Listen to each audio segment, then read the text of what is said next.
Singapura menyaksikan lonjakan besar dalam jumlah percubaan memancing data atau phishing tahun lalu, naik 175% berbanding 2021.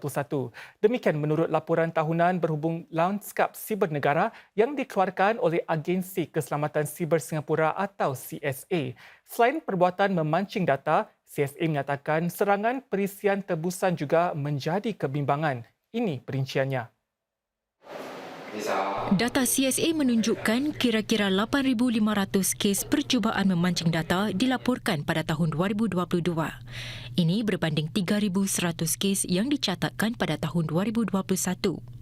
Khidmat perbankan dan keuangan adalah sektor yang paling lazim dipancing data, membentuk 80% daripada semua percubaan pancingan data terhadap pertubuhan-pertubuhan.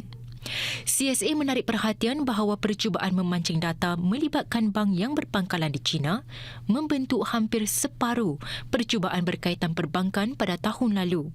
Pemerintah dan penyedia khidmat logistik terutamanya Singpost juga menjadi mangsa.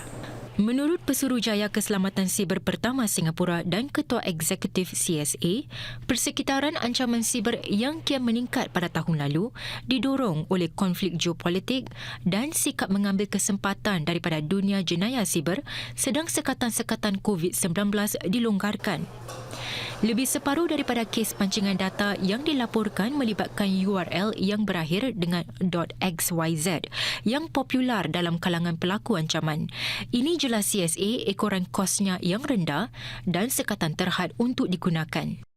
Traditionally, some of the phishing URLs tend to be long and easily recognized as suspicious links.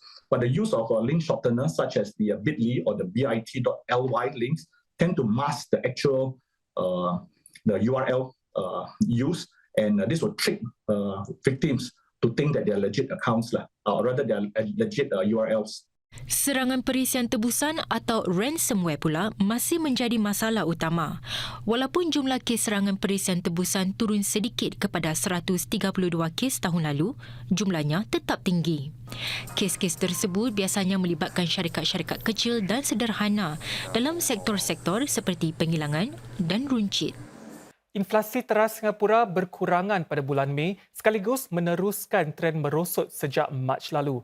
Keadaan itu berbeza dengan awal tahun ini apabila inflasi berada di paras tertinggi dalam tempoh 14 tahun.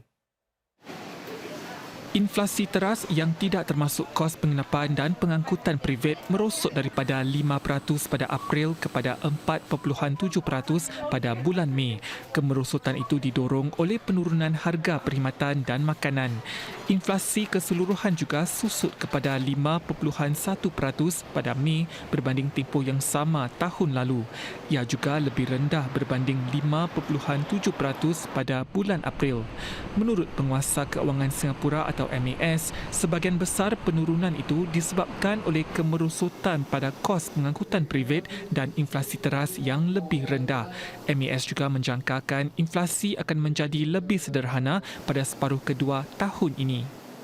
Pasukan Pengawal Pantai Amerika Syarikat menyatakan kawasan di mana lelaki warga Singapura dilaporkan hilang merupakan laut paling bergelora dalam daerah tersebut. Muhammad Furkan Muhammad Rashid terjatuh dari sebuah kapal kargo pada Selasa 20 Jun semasa bersenam di bahagian dek utama. Muhammad Furkan berada di Amerika Syarikat menjalani kursus kelayakan untuk menjadi pegawai kapal. Menjawab pertanyaan Mediacorp, pasukan pengawal pantai Amerika menyatakan geografi angin kencang di luar ramalan serta ribut adalah antara punca lautan bergelora di kawasan berkenaan. Suhu air laut menurutnya adalah sekitar 13 darjah Celsius semasa Muhammad Furkan terjatuh ke dalam laut, iaitu keadaan yang mencabar bagi mana-mana perenang. Walaupun operasi mencari Encik Furkan sudah dihentikan, pasukan berkenaan menyatakan akan mengambil tindakan sekiranya ada maklumat yang boleh membantu mengesan lelaki itu. Sejenis ketam bertumpuk kecil yang hanya terdapat di Singapura buat pertama kalinya berjaya dibiakkan dalam peliharaan. Para saintis dari Lembaga Taman Negara mengambil masa lebih kurang setahun untuk membiakkannya. Ia adalah sebahagian daripada rancangan yang lebih besar untuk memelihara biodiversiti negara ini sekaligus membantu memerangi pemanasan global.